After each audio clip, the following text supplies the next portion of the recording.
is an old Ed Jubenville gripper, very old, where the spring was actually welded to the handles.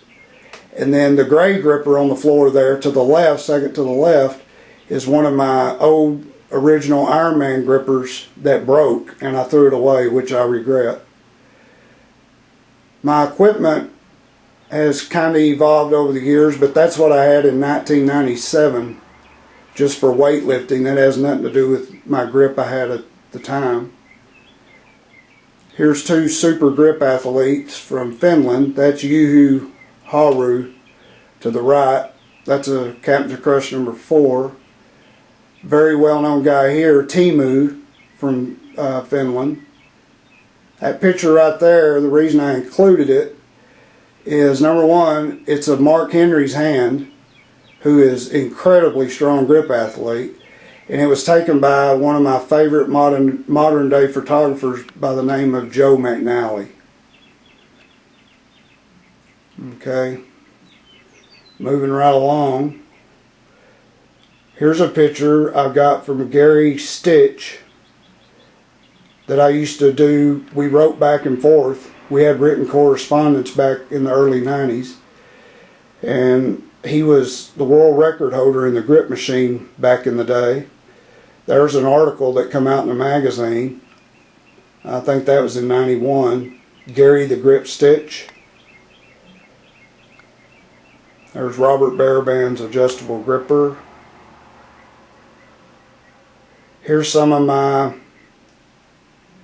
books on physical culture and on grip. This is a very rare set of McFadden's Encyclopedia of Physical Culture. I got all 5 volumes and they're all like new. That set there was printed in 1914.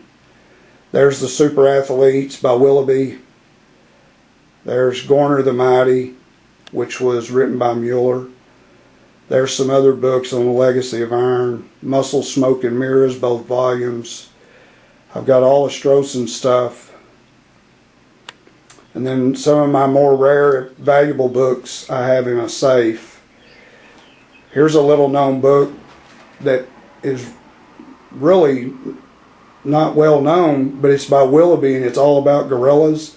A lot of people don't know it, but he wrote more than just on grip and strength and the iron game.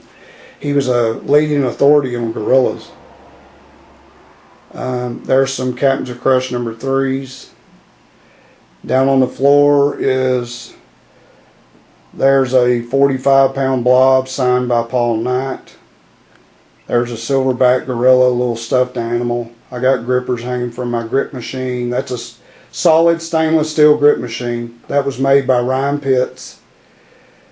There's my most prized possession, my bell made by Richard Soren at sorenex.com. There's a Blob 50. And then I've got various grippers just hanging here and there. So there's the Grip Wall of Fame as it is right now. And before I forget, so people ain't in suspense, and I'm going to give this gripper here its own little video, but the gripper I was referring to that's going to blow your mind is right there. That's a gripper made by Arian Tepper. There he is in the picture. That's holding the gripper too. He's got it in his hand.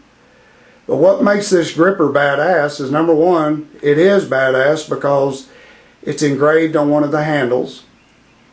But the unique thing about it is the handles are solid titanium. Now how bad is that? I think people was thinking I was going to show just a monstrous gripper that could never be closed. But this one was actually calibrated or rated at 160 pounds. There's Python Grip setting card. It's 30 millimeters. But I'll go into detail over that gripper. It's just an awesome gripper, and I thought it was so awesome that I just named it Badass. It's awesome. The engraving is incredible. So more about that later. So there you go. That's video number 5. Just stay tuned to my YouTube channel because the grip tips are going to keep coming. I don't want you to keep watching because I'm not including them on this. But I really need to stay focused on the guys on the wall because they're so worthy of it. Thanks for watching.